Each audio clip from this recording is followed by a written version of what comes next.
Sweet, recording now. Awesome.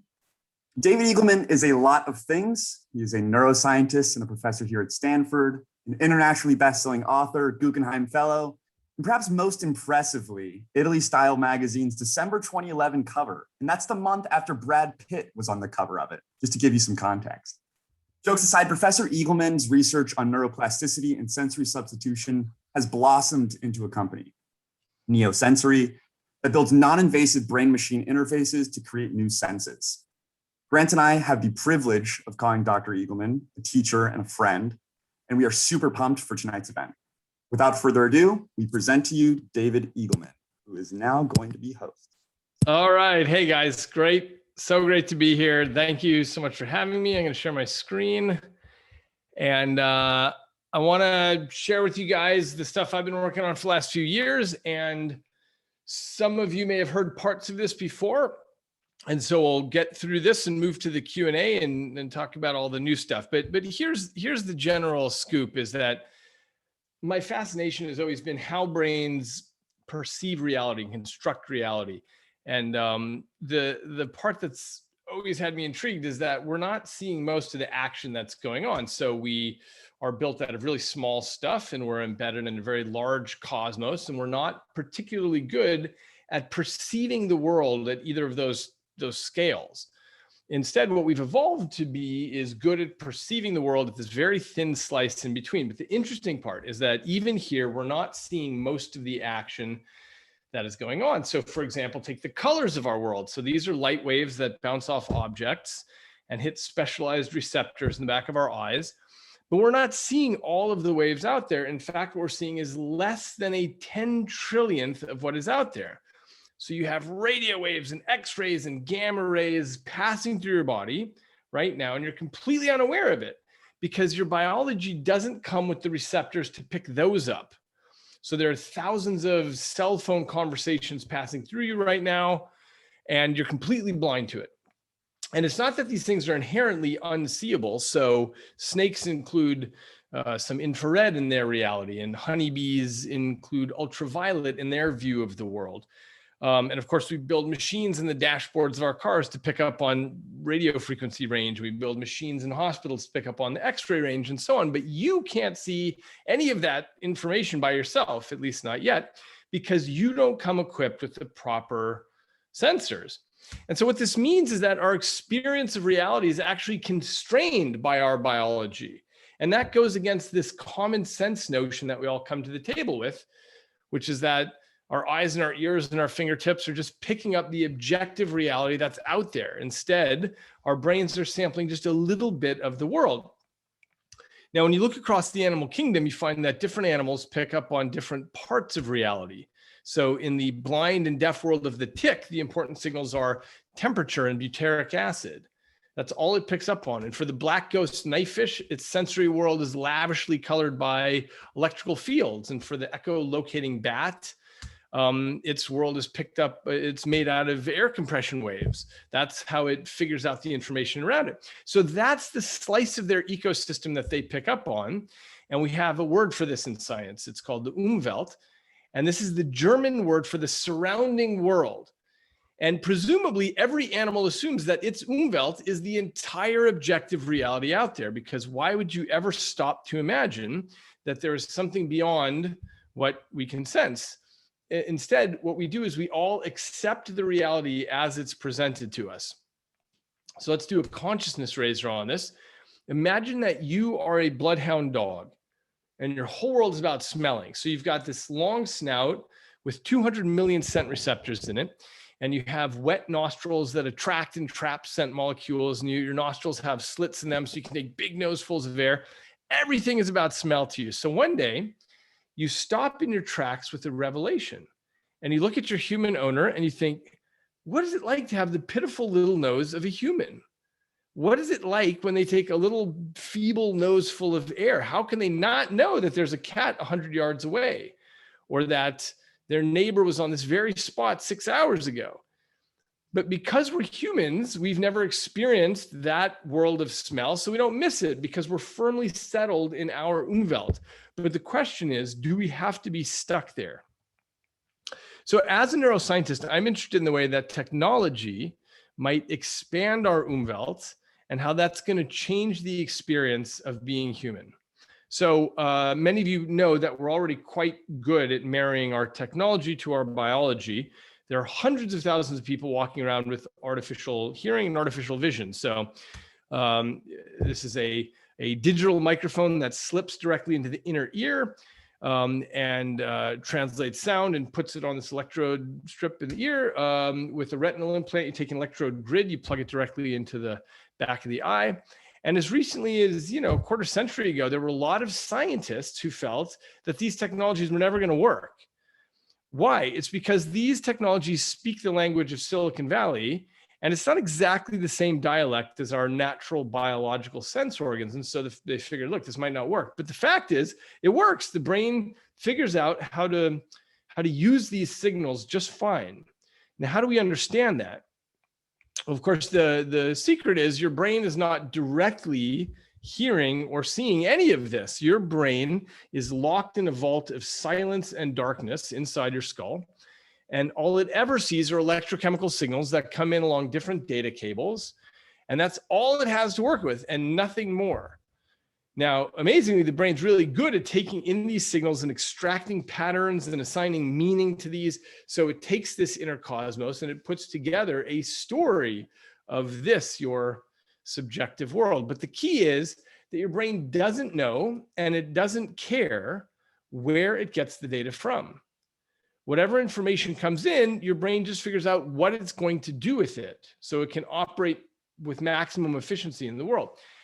And this is a very efficient kind of machine. This is essentially a general purpose computing device. It takes in everything and it figures out how to work with it, how to maximize it. And that, I think, frees up Mother Nature to tinker around with different sorts of input channels. And so I call this the pH model of evolution. And I don't want to get too technical, but pH stands for potato head. And I use this name to emphasize that all these sensors that we know and love, like our eyes and our ears and our fingertips, these are merely peripheral plug and play devices. You stick them in and you're good to go. The brain figures out what to do with the data that comes in. And when you look across the animal kingdom, you find lots of peripheral devices. So snakes have heat pits with which they detect the infrared. And the ghost knifefish that I mentioned has electroreceptors all up and down its body. And the star-nosed mole has this appendage with 22 fingers on it, essentially, with which it feels around and constructs a 3D model of its tunnels. And many birds have specializations to orient to the magnetic field of the planet. And so do cows and most insects. So what this means, my interpretation of this is that nature does not have to continually redesign the brain. Instead, once she has the principles of brain operation established, all she has to do is worry about building new peripheral devices to pick up on new energy sources out there. And so the lesson that surfaces here is that there's nothing really special or fundamental about the biology that we come to the table with. It's just what we've inherited from a complex road of evolution, but it's not what we have to stick with. And our best proof of principle for that comes from what's called sensory substitution.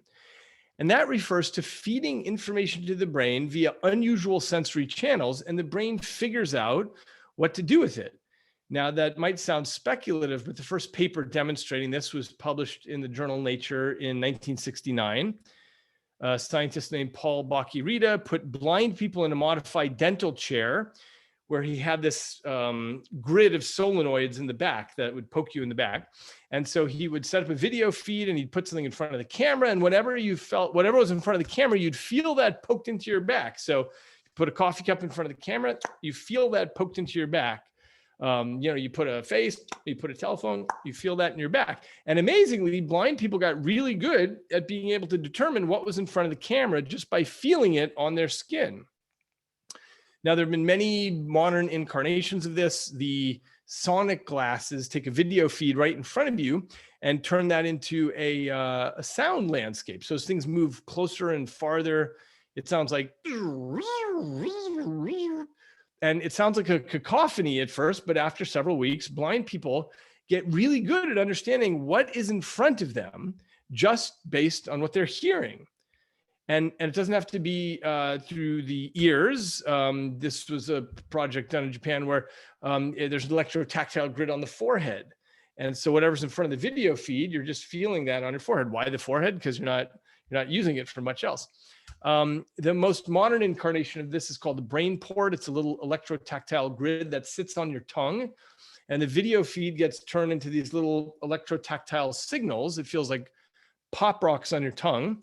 And blind people can get so good at this that they can throw a ball into a basket, or they can navigate complex obstacle courses. They can come to see through their tongue. Sounds completely insane, right?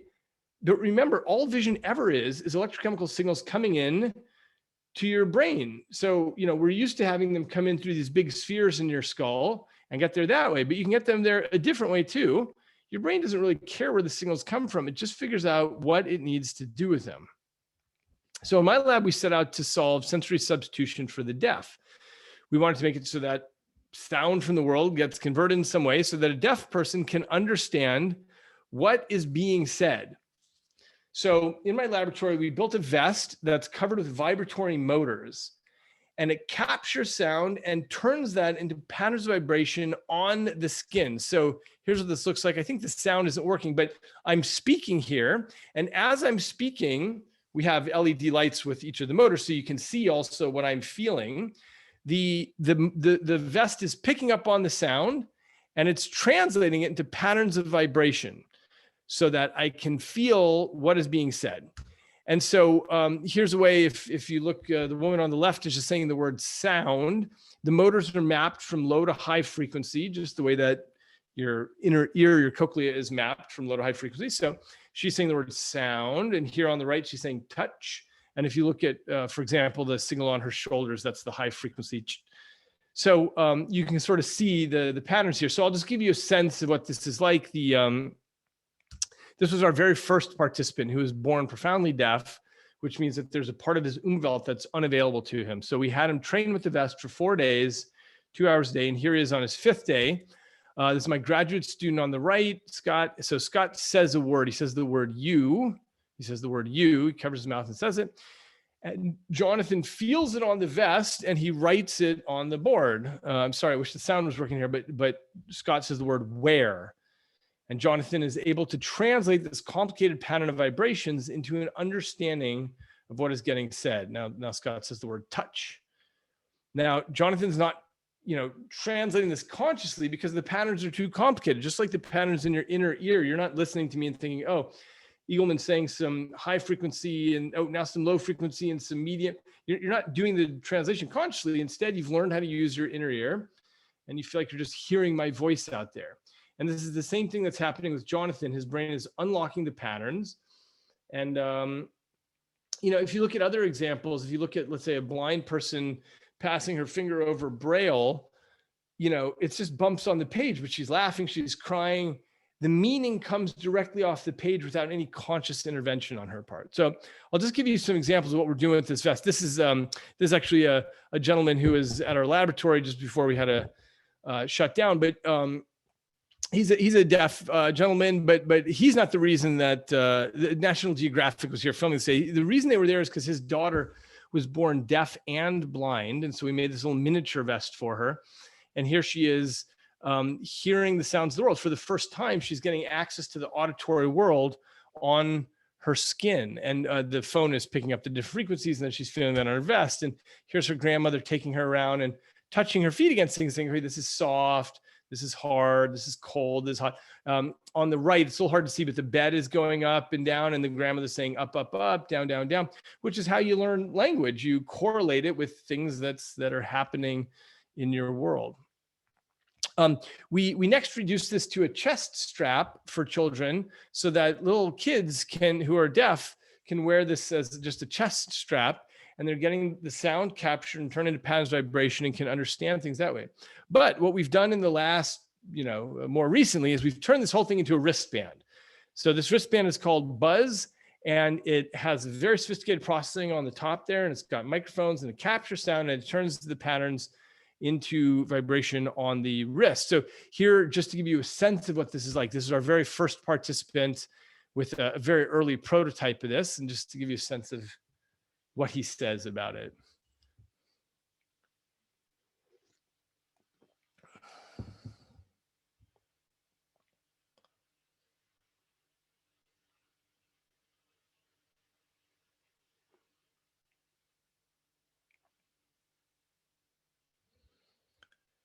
So this is what it's like. And starting a few years ago, we started getting this on wrists all over the world. I'll skip the details of this. But these are just people talking about what the experience was like for them. One of the things that's been interesting to us, I spun this off as a company called Neosensory.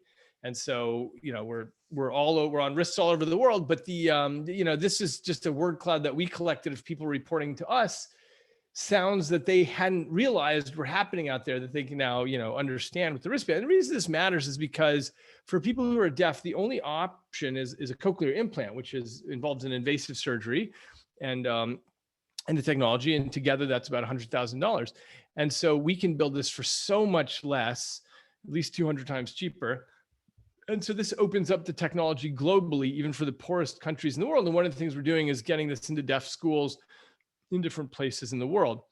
That's what we're doing for deafness. I want to give you just a 1 second thing about the latest thing that we've just launched, which is for tinnitus, which is ringing in the ears. It turns out that there's been studies over the last 5 years showing that if you do bimodal stimulation, in other words, sounds plus touch, that helps people with their tinnitus. And so we've been, doing this program now with actually, I guess, several hundred subjects now.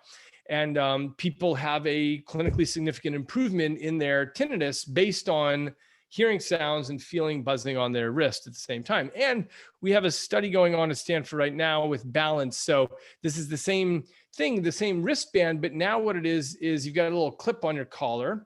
And when you tilt, there's a 9-axis motion detector in there, and it can tell when you're tilting, and it buzzes your wrist. So it's very cool wearing this. It feels sort of like magic.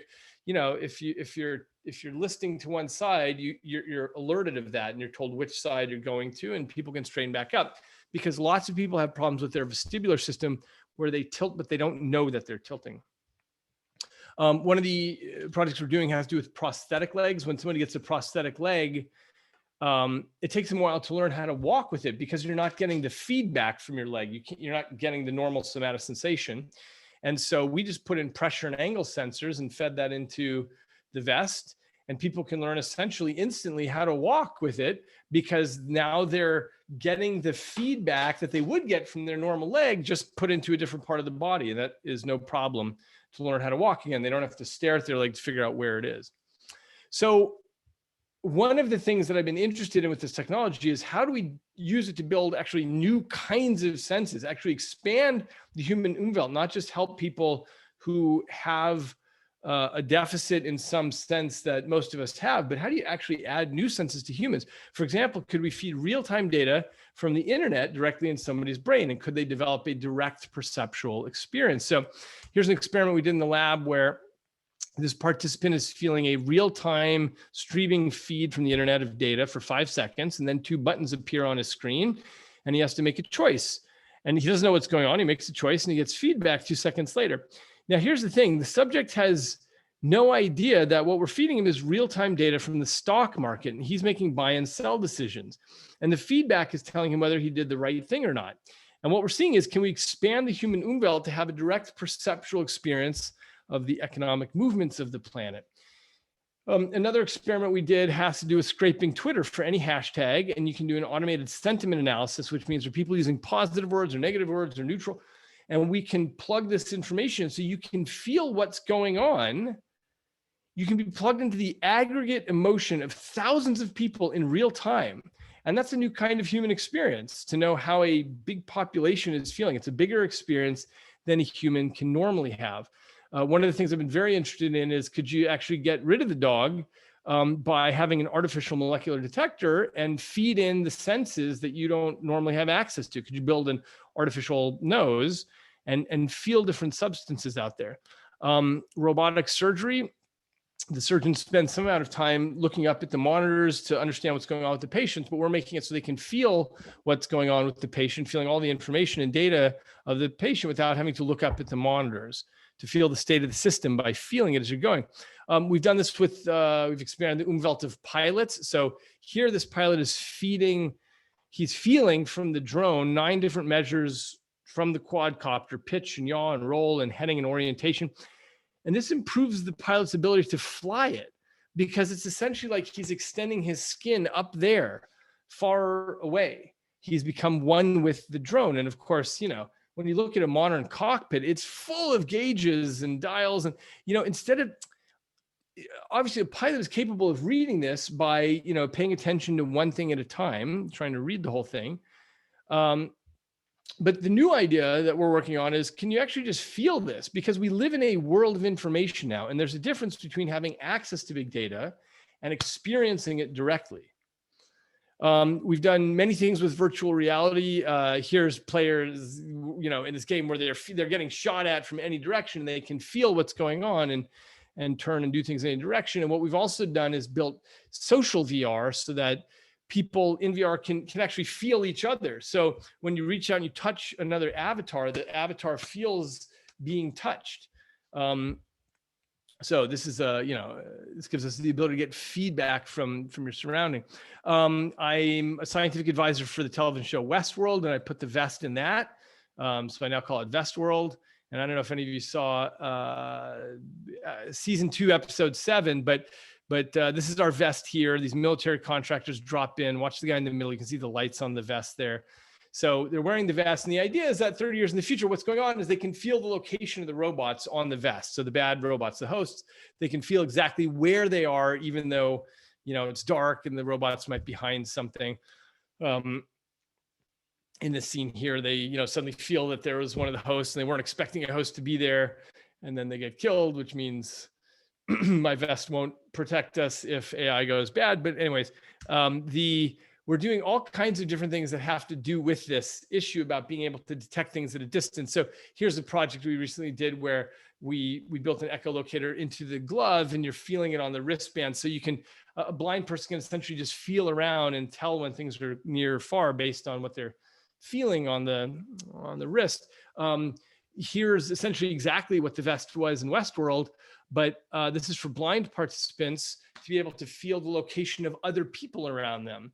So we did this at Google, and they have LiDAR set up so that they know the location of every person in the room. And so we can feed to the person wearing the vest exactly where everyone is, which is cool because it actually is better than a sighted person in the sense that he knows exactly where everyone is. And if someone's coming up behind him, he knows that they're there. He's like a Jedi. We also added navigation on top of this. So on top of knowing where everyone is, you know, he feels a buzz telling him, okay, go straight, go right, go this way. And so we were leading him around to different rooms here at Google that he's never been here before. So anyway, this is our goal with factories. You know, imagine instead of staring at monitors and so on, imagine feeling the states of high dimensional systems like this as they're running. And I don't just mean alerts that something's gone wrong, but I mean feeling things fall ahead and behind in this high dimensional kind of space. And, you know, I think really there's no end to the possibilities on the horizon for human expansion. So just imagine being an astronaut and being able to feel the overall health of the International Space Station, or being able to feel the invisible states of your own health, like your blood sugar, the state of your microbiome, or having 360-degree vision, or seeing in infrared and ultraviolet, which we've done. And so the key is this: as we move into the future, we're going to be able to increasingly choose our own peripheral devices. So we don't have to wait for Mother Nature's sensory gifts on her timescales. Because like any good parent, what she's given us is the tools that we need to go out and define our own trajectory. So the question now is, how do you want to go out and experience your universe? So I wanted to give the short talk so that we could move to Q&A and you guys can ask about anything that we're doing. Thanks very much. Okay, and actually let me pass the hostship back to you guys.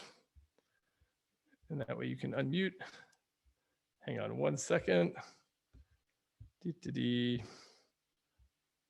Sorry, John, I have to find you in this long list here. Okay. Make host. All right, John, you are host.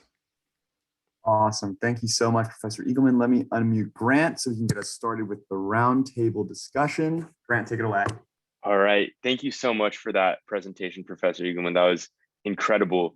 So I think first question we're going to start with is pretty simple. Why did you become interested in the brain? You know, when I was 8 years old, actually, I fell off of a house that was under construction and I broke my nose. But it seemed that the fall took a really long time. I was thinking all kinds of very clear thoughts during the fall. And it was later when I got to high school and learned D equals 1/2 AT squared that I realized that the whole fall had only taken 0.6 of a second. And I couldn't believe how time had seemed to go in slow mo. Anyway, so that got me really interested in the perceptual mechanisms by which we view the world. And so then I just kept going from there. Also, my father was a psychiatrist and my mother was a biology teacher, so that probably helped. But yeah, also, last thing on this, I took a lot of philosophy classes in college and they were very interesting, but you spin yourself into these philosophical conundrums where you ask a tough question and then you're like, okay, well, we're stuck here. There's nothing. And I thought, gosh, if we could understand the perceptual machinery by which we view the world, maybe we could actually make progress on some of these questions. Yeah, that's awesome. I love that. Next question. We got this a lot from the audience as well. A little bit of the story behind Neosensory. I know you briefly touched on it in your presentation, but going a little bit deeper into how you took, these ideas from your research and actually made it into a company.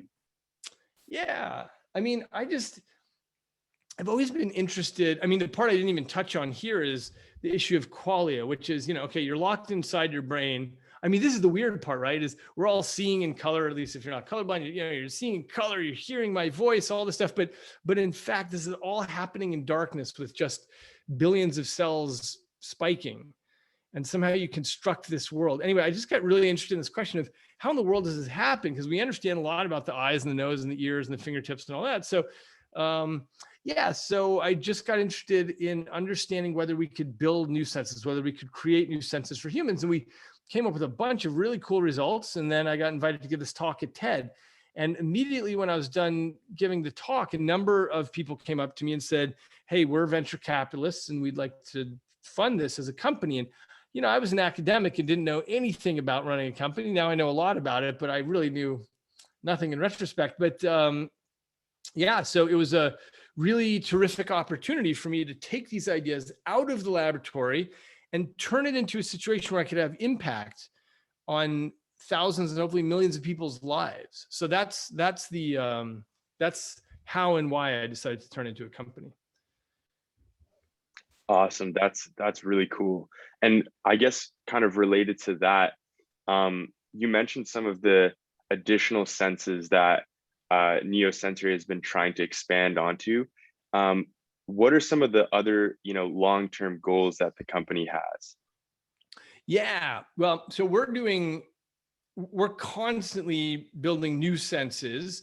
And what we've done recently is had a number of developer contests. We've got one going on right now. So if anyone in the audience wants to try it, we've built a simple API on our wristbands, and we have SDKs for this for every different platform. Super easy to feed whatever data you want into here.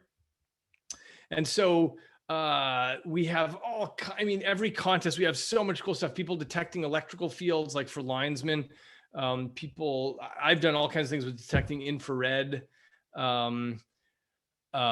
have one person built a snore detector. So whenever the machine learning detects that he's snoring, it wakes him up and stuff like that. Anyway, there's a million projects. If anyone's interested, go to neosensory.com/developers and you'll see all kinds of different projects that we have going on there. And so that has, I think, to my mind, that's really helped us a lot to speed things up, where we have developers all over the world, trying out cool ideas that way.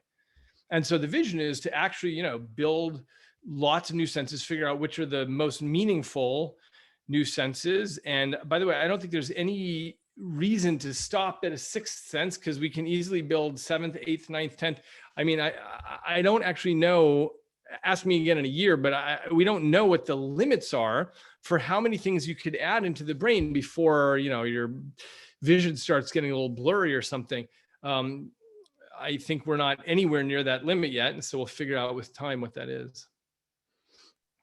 Yeah, awesome answer to that. Also, on the note of the developer contest, join Neosensory Slack. It's awesome. The people in there are super curious, super interesting people. On that note of adding senses, so in addition to checking out Neosensory developer contest after this, highly recommend y'all get his book, Live Wired, which he goes into a lot more depth of the actual neuroscience behind these ideas.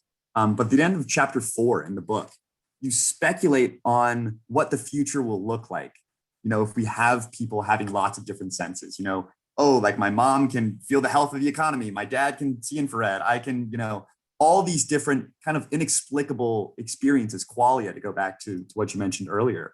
I'd love to know some of your thoughts on what are going to be the consequences, both good and bad, in a world in which people have different senses. Yeah. What I speculated in the book is that it may be that that people become even more different. So the first thing to understand is that people are really different now. I mean, language is a very low bandwidth channel. And so we're all essentially living on our own planets inside our own heads. And so it's, you know, for better or worse, it's fantasy to think that we can understand somebody else deeply, because we can only try to make judgments about behavior and language and what they say and do and so on. But people are pretty different on the inside. But I think what's interesting is that this will only become more true, which is to say, you know, yeah, if my mom's detecting the economy and my dad's detecting, you know, infrared, they'll have different experiences. And when they try to communicate that to one another, it'll be even more challenging. And this is the case now. Like if you're a stamp collector and you're a clarinet player and you're a, you know, professional biker, it's hard to sort of find the common ground now. But I think it's just an extension of that as we really move to spending our time in different sensory worlds. But I also think one of the consequences on the good side is that we're going to discover so much simply by really exploring other spaces. So just take the electromagnetic spectrum. I think there's probably 12 Nobel Prizes hidden in there, where it's just a matter of, I'm going to go and explore different parts of the spectrum and actually walk around and feel it. Now, one might reasonably say, well, why don't you just use machine learning and just have machine learning crunch on images from that space? And the answer is because machine learning doesn't know what it is to look for in advance. But we know what matters to us. Take just as an example, take an example as the stock market thing that we made. You know, someone could reasonably say, well, why not just use machine learning on stock market data? The reason is when you're a human, you walk around in the world, you see, hey, gosh, I noticed everybody's wearing those new shoes. Those are really cool shoes. Oh, and I noticed that everybody's view on Facebook is changing a little bit. And I noticed that this company just laid off a bunch of people. And, you know, something about these things coming together is going to lead to this new style, whatever. And I'm feeling the stock market. It's that combination of what matters to us as humans, plus the data, means something that I think machine learning isn't gonna figure out by itself. And it's the same with these other parts of the spectrum. Just as one, sorry, I'm talking so much, but there's one quick example. Some friends of mine run a satellite company and they do imaging in the microwave range because you can tell things about which ships are going where, so you can tell how many ships are coming out of different countries and whatever. But what they discovered quite accidentally is that if you look at water in the microwave range, you can tell whether it's drinkable or polluted. And nobody knew that before, but they just discovered that by looking at it. And yeah, this is the kind of thing that we're just going to make tons and tons of discoveries on by exploring these different spaces. Let me give just one last example. The first night that we built the infrared wristband, I was walking in between two houses in the dark, and suddenly I felt a bunch of infrared radiation. I was like, where the heck, why is there infrared coming? So I followed my wristband and it took me to the side of a house where there was a night vision camera, an infrared camera surrounded by infrared LEDs, which is of course totally invisible to you. You have no idea it's there, but like I immediately could tell it was there. And then I built another band in the mid-range infrared, which tells temperature. And I went to the library and you could tell like which of two empty seats was recently sat in and which books were recently picked up by people. And as you walk through the parking lot, you can tell which cars had been there for hours versus which cars had been recently parked and so on, just by the heat of the engine block. All this stuff is just sort of naturally right there for you. Anyway, that's why I think exploring these different parts of the spectrum is so cool. Yeah, that's absolutely incredible. I guess to pivot a little bit into the company, I think there's a common paradigm in neurotech where research becomes translated into a product. And I was just going to ask, how was that process for you? What were the biggest challenges you faced when going from research to product? And how did you overcome them? Yeah. I mean, oh boy, first of all, we started with this vest and we started realizing, oh wait, if we mass produce this, how the heck how do people wash the thing at night? And you start thinking about all these things that you never think about in the laboratory about what if we actually sold this to somebody and they needed to have this for years. Anyway, so, we struggled with many things. We brought it down to the size of a wristband and so on. I think the main thing that we've learned is just a much higher level of practicality and what it takes to make something that people can use for years in their homes. And I've also learned a lot, by the way, about how people actually deal with instructions, which is to say, everybody on this call, I'm sure, is really type A and reads instructions carefully and so on, but customers don't. I mean, you send them the box, you're like, here's exactly what you do. And later they say, oh, I actually didn't read the instructions. I just tried this out. And, so they do it completely wrong. Anyway, so there's a lot to be learned there. It's very cool. It's a very cool thing to learn. Yeah. Hey, by the way, oh yeah, no, you guys go ahead. And then I just saw a question on the chat, which reminded me I wanted to hit that one. We'll have one more question from Grant and I, and then we're going to open it up to everyone else. So final question from us. We got this a lot in RSVP questions as well. We don't see that many people who are healthy, who have all, of the normal 5 senses intact, wearing neurotechnologies. So when do you think, if ever, we will see a mass consumer adoption of whether it's Neosensory or other sort of non-invasive BCIs, and what roadblocks need to be overcome in order to do that? Yeah, I mean, look, I think it's got to be non-invasive and inexpensive. So everybody's jazzed about the idea of Neuralink, but I mean, do I want to interface with my telephone faster than with my thumbs? Yes. Am I going to go and get an open head surgery? No, I'm not going to do it. And in fact, this is something, neurosurgeons generally are not going to do open head surgeries on people because there's always risk of infection and death on the operating table. It's just not worth it.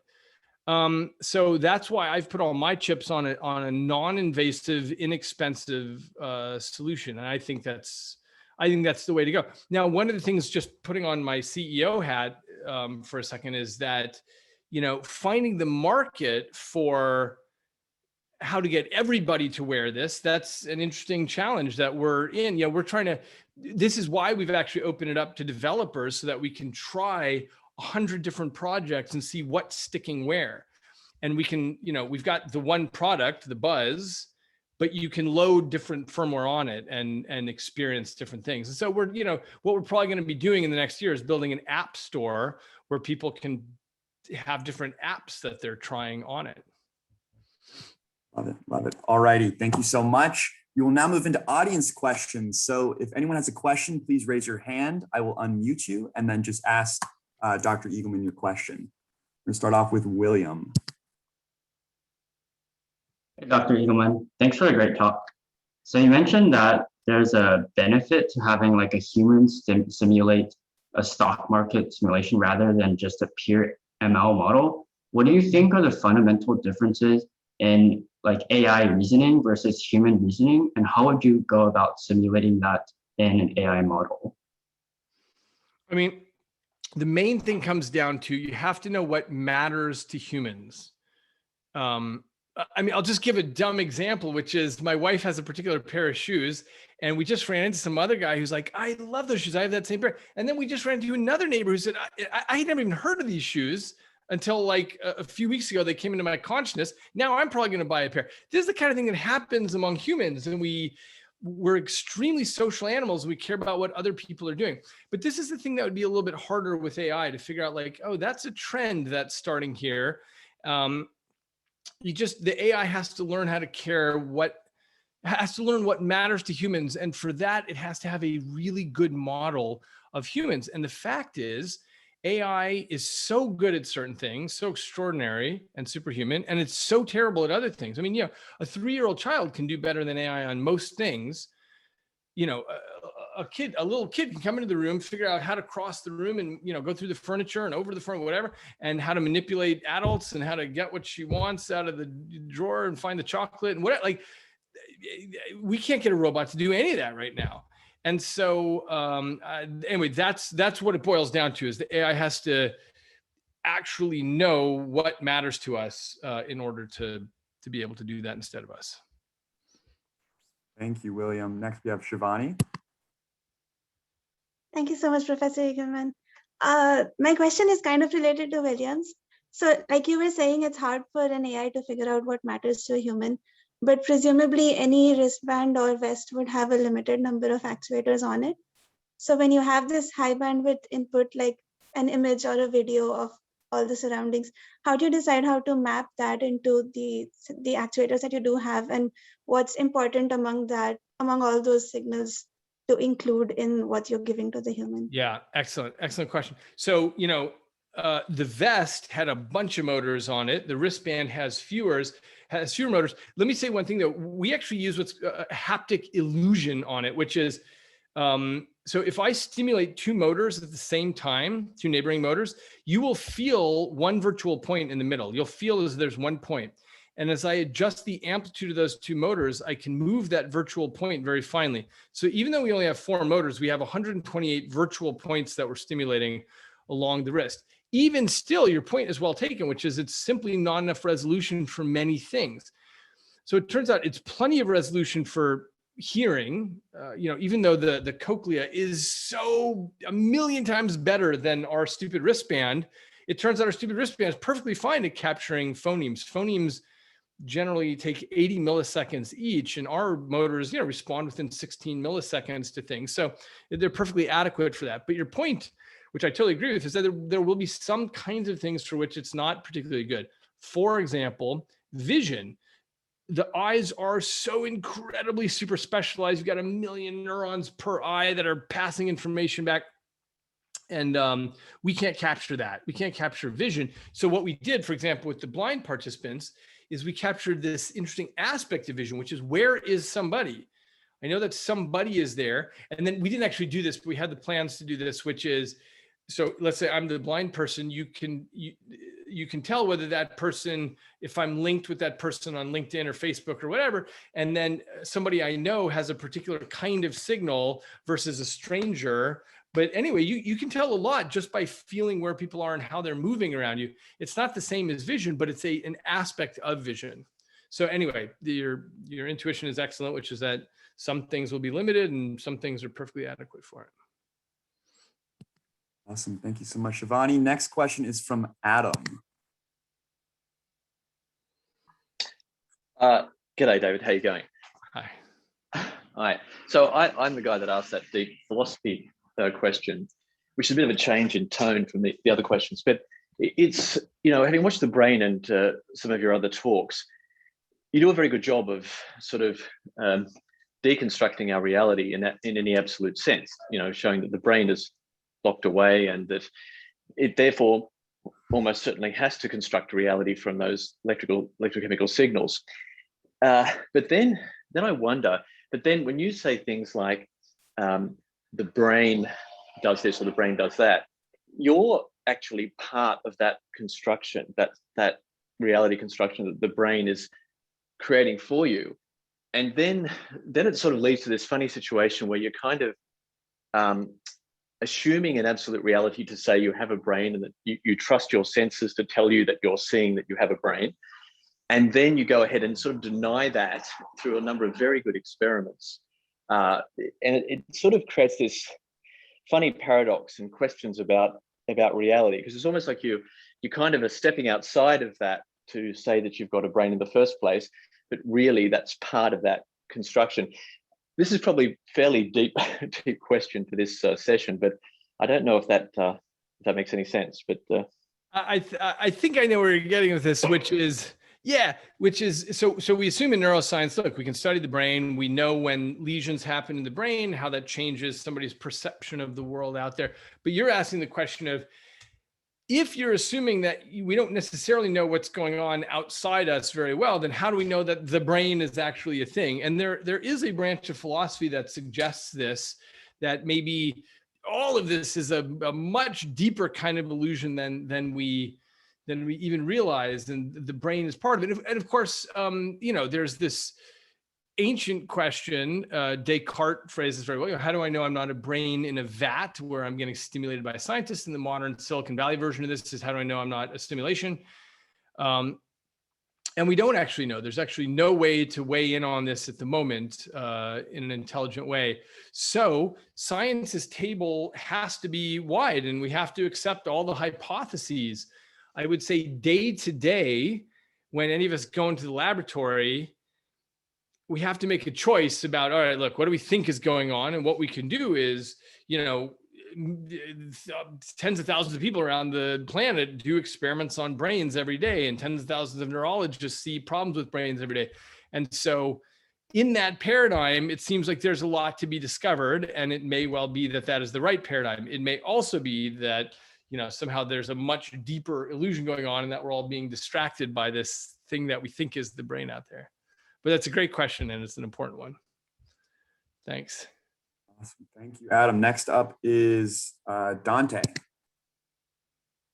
Hey, long time fine here. I actually got hooked on neuroscience because of sensory substitution, and I recently finished Livewire, and I loved it.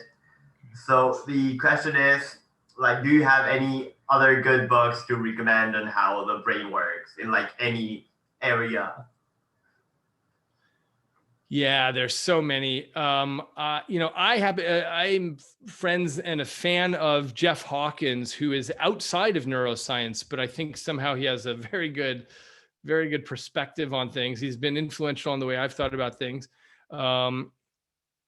If you're interested in the unconscious brain and all the things that your brain is doing that you don't have any access to, but it's doing, I have a book called Incognito, which is on that topic. I could actually recommend a ton of neuroscience books for you. So let me chew on that. Maybe I'll write a list in the chat or something. Thanks. Awesome. Thanks, Dante. Next up, we got Jack. Hey, Professor David Eagleman, really appreciate the talk today. I guess my question is that, since according to general neuroscience, brain is just a processor for all different electrical signals, right? And what Paul Bach-y-Rita did was try to recreate the visual stimuli through the tongues, but it has not been able to increase the sensitivity of its camera beyond 20 by 20 pixels, I think since a couple of years ago. Their biggest limitation is that they cannot create perfectly the human sense, but if we can really recreate those senses, then there will be no difference between what is the real world and what is, simulated. So I guess, do you think that, is it possible for us to recreate the electrical signals of real things around us perfectly one day so that we can't tell the differences? It's a good question, Jack. The fact is that the eyes, as I mentioned a minute ago, the eyes are so specialized with such density of resolution that it's going to be hard. Like the tongue is just never going to be high enough resolution, and certainly not the skin either. So I think for something like vision, possibly not. I don't think we'll get the kind of super specialized high res that we get with these particular organs, but other things are perfectly fine. Like hearing and, infrared, all kinds of other information sources that you might want. It's easy enough to get that down to a manageable size. Vision is sort of special in that way. Thank you. Appreciate it. Jack, next up is Jenna. We have a few more minutes.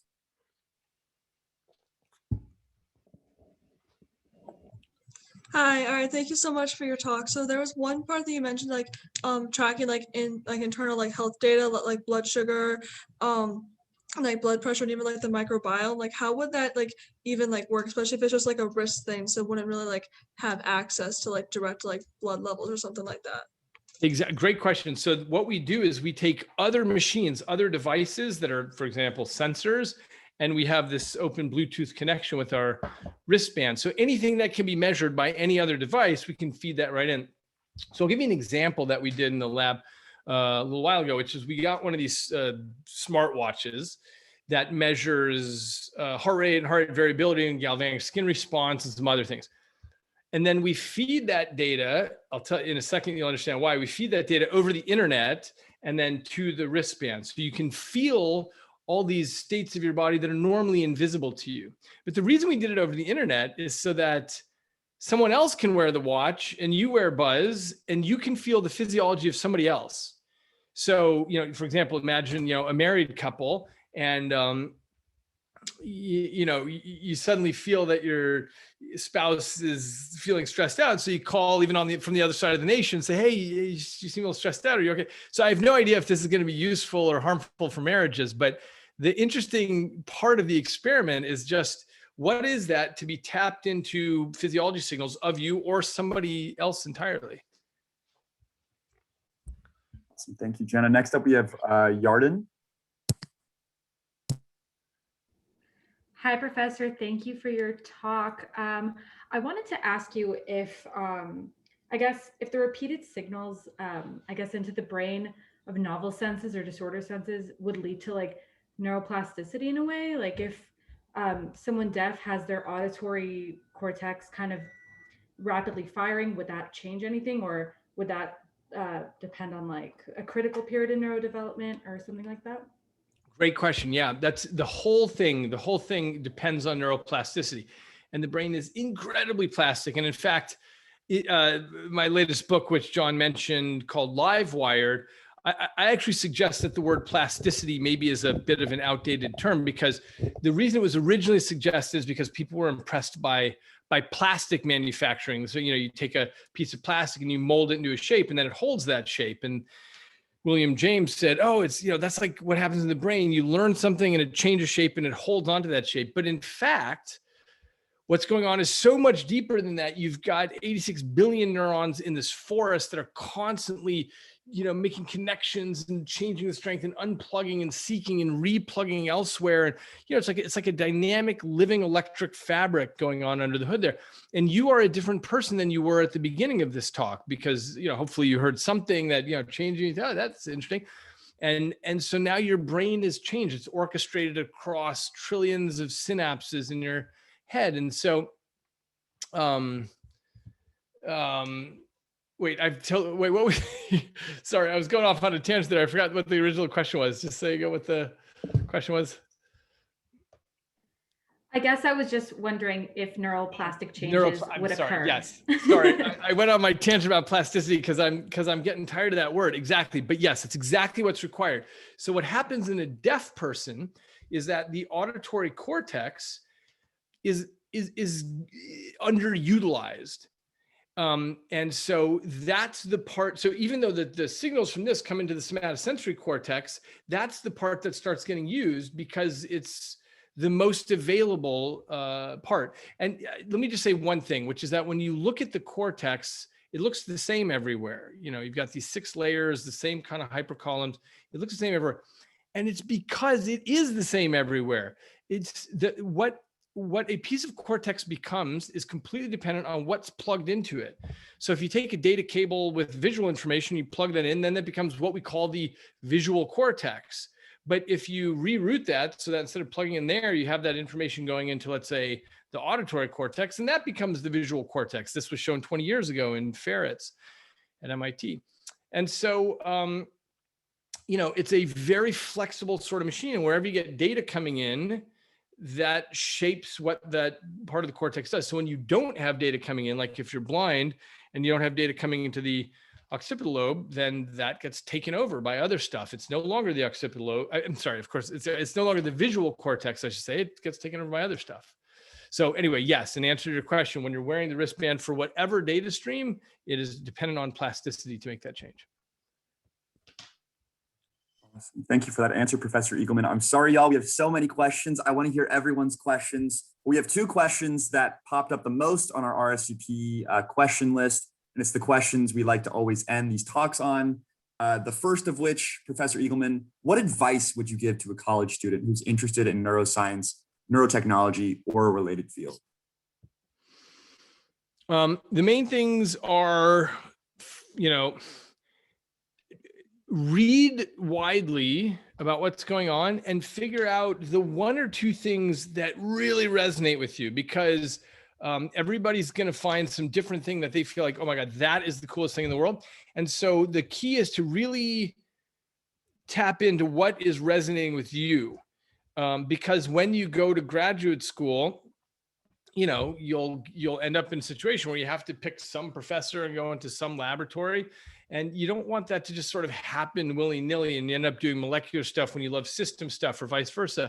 So just be really tuned into what turns you on. That would be the main thing. Awesome. Thank you so much. And the last question we'll ask is, what are you most excited about as we look forward to the future of neurotechnology? Oh, easy. I mean, right now in 2021, we have the crudest technology and we're trying to figure out the brain, and everyone's excited about fMRI, functional magnetic resonance imaging. But you know what? The big secret is that fMRI stinks. You're looking at giant voxels, you know, giant chunks of brain tissue, and you're looking at a signal that comes in seconds after the activity has happened. What you're actually detecting is the change in oxygenation after the activity has happened. And you know, obviously me and all my colleagues publish fMRI papers all the time. We're doing the best that we can with it. But if we want to understand anything about the brain, we need to be able to measure hopefully billions of neurons at once in real time and detect all, you know, every neuron in your head is spiking between, you know, 10 and 100 times, hundreds of times per second. And we need to be able to actually be able to read that. And so it's a very funny thing that we're in this period where we're all trying our best, but Lord knows we're working with the crudest technologies. So that is up to this next generation to figure out, how are we going to push neuroscience forward by building better technologies? Because obviously we can make all kinds of theories and theoreticians do good work, but what really drives the field forward is technology that will demonstrate things that we hadn't seen before. I cannot think of a better note to end on. Professor Eagleman, it has been an absolute pleasure having you here tonight. If students want to follow you, learn more about your work, learn more about Neosensory, where would you recommend that they head to? Eagleman.com is my website. And so there's lots of readings there and stuff like that. So one could go there, or neosensory.com. We've got a blog that we're always updating with the latest going on with Neosensory. And actually, awesome. I'd recommend reading the books, because the books are where it's a real deep dive. So that's what I'd recommend. Very cool. Well, yeah, thank you so much, Professor Eagleman. That is going to wrap up this incredible conversation. So thank you so much for coming. We will be having an after party in this Zoom call where we'll be discussing the talk and where you can meet other neurotech enthusiasts, including our publications leads, Dwalin and Rio, John as our speaker series team lead, myself as a community team lead. So if that interests you, please stick around. It'll be an amazing time. Otherwise, thank you so much for coming and have a wonderful rest of the night. Thanks again, y'all.